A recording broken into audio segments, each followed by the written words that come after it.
Ok, muito boa noite a todos. Boa noite a todos que estão pelo Instagram, boa noite a todos que estão pelo YouTube, boa noite a todos que estão pelo Facebook. Eu estou voltando aqui para falar sobre a série A Jornada, uma palavra que eu ia fazer aqui a live na sexta-feira passada, salvo engano, mas por um problema técnico acabei não fazendo. Então farei hoje a continuação da vida de Jacó e da jornada que ele empreendeu, indo até a terra dos seus pais, na verdade do seu tio, Naor, e também de Labão, e depois do seu tio-avô, Naor, e também de Labão, e aí agora voltando para a terra do seu pai Isaque. Então, a todos que chegam, sejam bem-vindos. Eu vou ler o texto de Gênesis, no capítulo 31, a partir do versículo 43, ok? Diz assim: Então respondeu Labão a Jacó: As filhas são minhas filhas, os filhos são meus filhos, os rebanhos são meus rebanhos, e tudo o que vês é meu. Que posso fazer hoje a estas minhas filhas, ou aos filhos que elas deram à luz?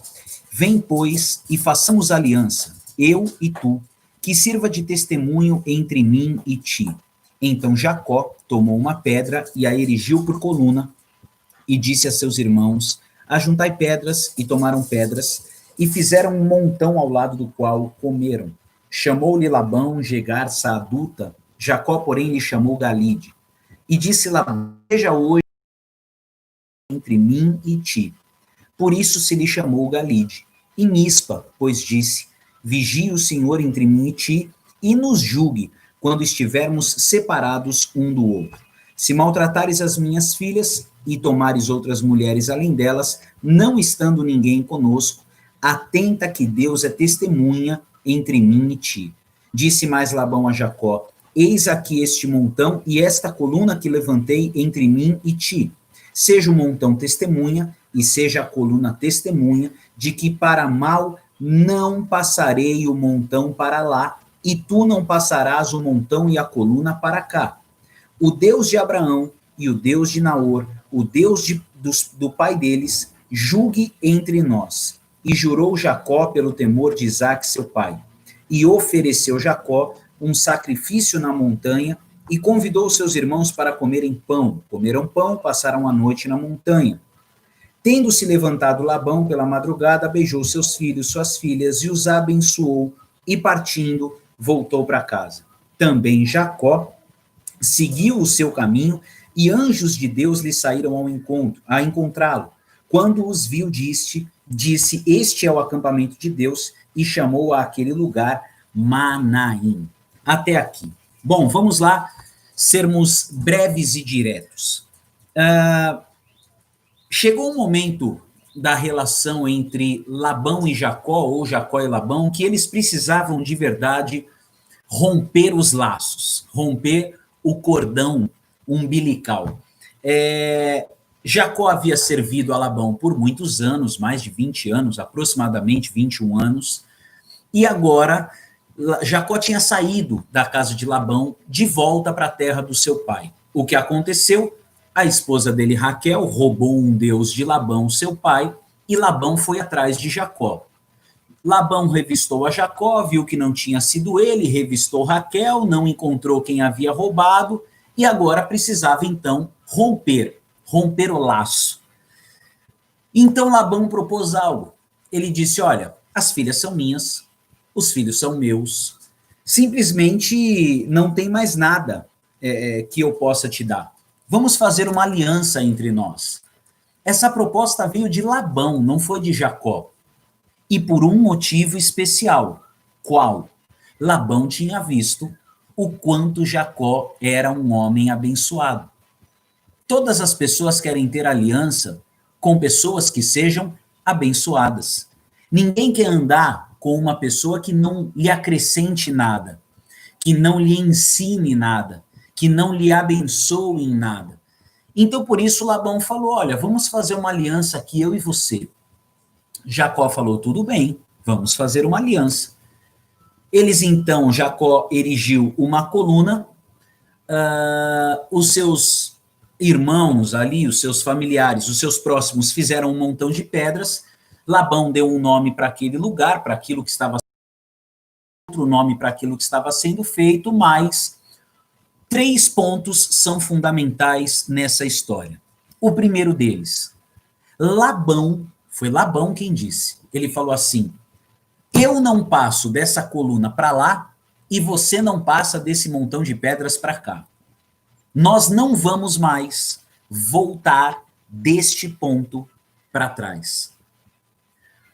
Quando Labão propõe isso, Jacó de pronto aceita. De pronto ele fala, fechado. Você não vem atrás de mim para fazer mal e eu não volto dessas pedras para lá para te fazer mal também. Por que essa foi a proposta e por que eu coloquei como título dessa live hoje, Daqui Ninguém Volta? Porque existe um versículo na Bíblia muito, muito importante. Filipenses 3,16. Cada um ande segundo aquilo que já alcançou. Quando você alcança algo, e eu não estou falando só de conquista, estou falando de uma relação com Deus, estou falando de uma vida espiritual, estou falando de conhecimento. Quando você alcança um patamar ou alcança alguma coisa, daquele ponto você não deve voltar. Isso é um princípio bíblico. Por que daquele ponto você não deve voltar e eu também não devo voltar?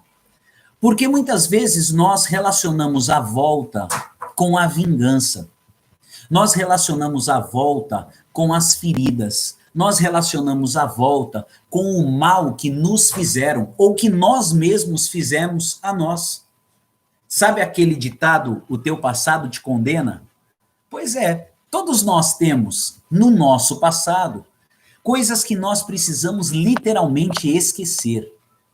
Pessoas que nós precisamos literalmente romper, nos desligar. Situações que nós não devemos voltar atrás. É claro, existem pontos do nosso passado que precisam ser resolvidos. Eu não estou falando simplesmente deixe de resolver os teus problemas. Não. Só que há um princípio espiritual nisso. Tanto é verdade que o apóstolo Paulo fala, deixando as coisas que para trás ficam, eu prossigo para o alvo. É necessário que nós aprendamos romper. É necessário que nós aprendamos desfazer as prisões, os laços, as redes, tudo que muitas vezes nos prende. Se Labão passasse daquela pedra em direção à terra de Isaac, seria para fazer o bem e não o mal. E se Jacó passasse aquelas pedras em direção à terra de Padã Arã de novo, que era onde morava Labão, seria para fazer o bem, não o mal. Então, vamos colocar um ponto aqui. Nós só vamos voltar se for para fazer o bem. Nós só podemos voltar daqui para trás se for para fazer o bem. Se não for para fazer o bem, segue a vida, segue o barco, manda ver. Se for para você ficar se machucando, para você ficar se martirizando, tentando encontrar culpados, se for para você ficar caçando literalmente as bruxas do teu passado, esquece. Vai perder tempo, vai se frustrar, vai se machucar. Então, daqui ninguém volta. O segundo ponto, que eu quero ser breve.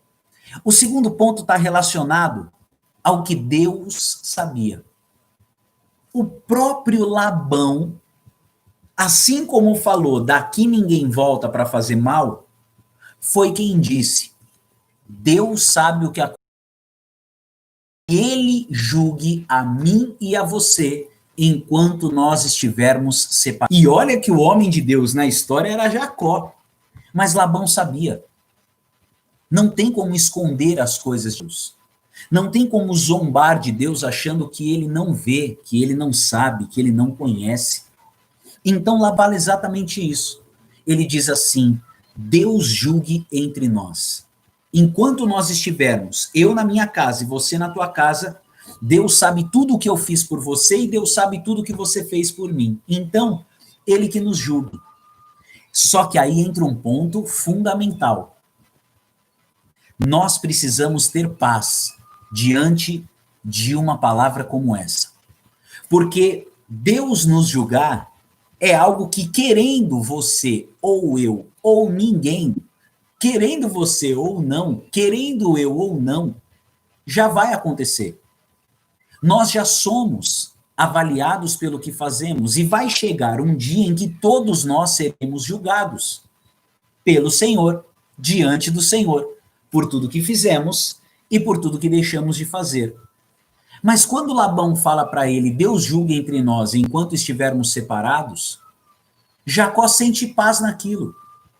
E esse ponto é fundamental. Será que, se pessoas com quem você teve relacionamentos, será que pessoas com quem você ainda se relaciona, se elas disserem para você, olhando no teu olho, Deus julgue entre você e eu, como é que fica o teu coração?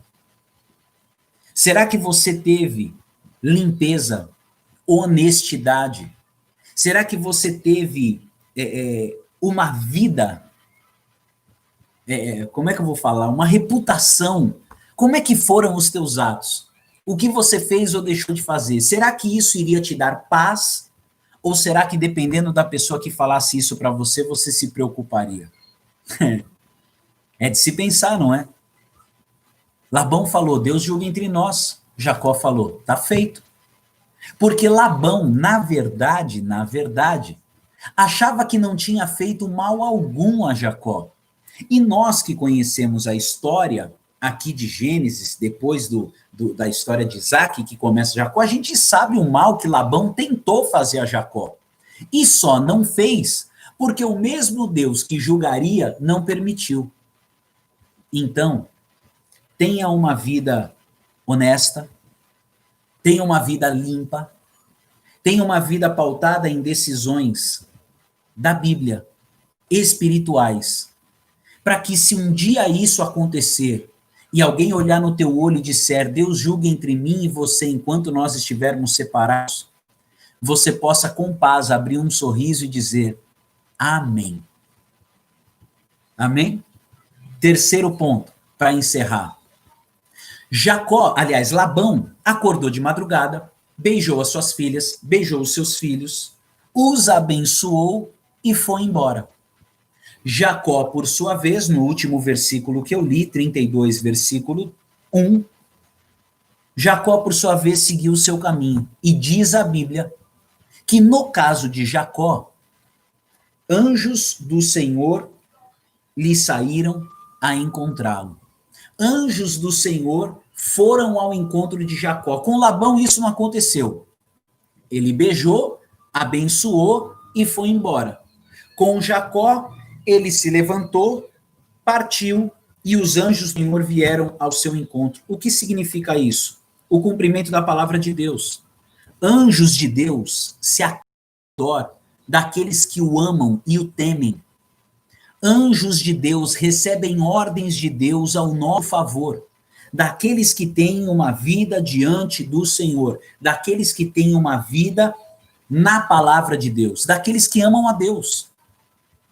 Por que os anjos não foram com Labão? Porque Labão era do mal? Não, não é questão de ser do mal ou do bem, mas é questão de ter o propósito de Deus como aquilo que você deseja viver ou não. Qual era o propósito de Labão?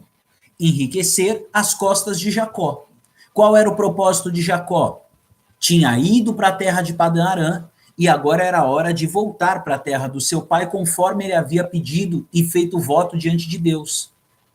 Ele falou, se o Senhor me der o que comer, e se o Senhor me der o que vestir, e eu voltar em paz para a terra do meu pai, para a casa do meu pai, de tudo eu vou te dar o dízimo, e o Senhor vai ser o meu Deus todos os dias da minha vida.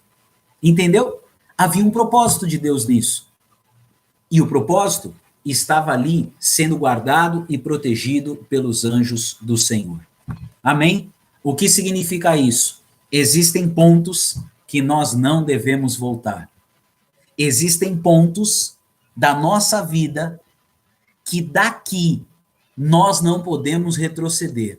É só ir adiante, é só seguir o caminho, é só tocar a vida, é só buscar a novidade de vida que Deus tem para cada um de nós. É claro É claro, tem muitas coisas que nós somos saudosistas e temos saudade do nosso passado. Mas foi o próprio Labão quem falou: daqui eu não vou até você e você não vem até mim. Daqui ninguém volta. E essa tem que ser a nossa postura para aquilo que é mal e o nosso comportamento para viver o propósito de Deus. Deus iria levar Jacó de volta para a casa do seu pai em paz. E eu profetizo que Deus tem um caminho de paz para mim e para você. Deveras, para o servo de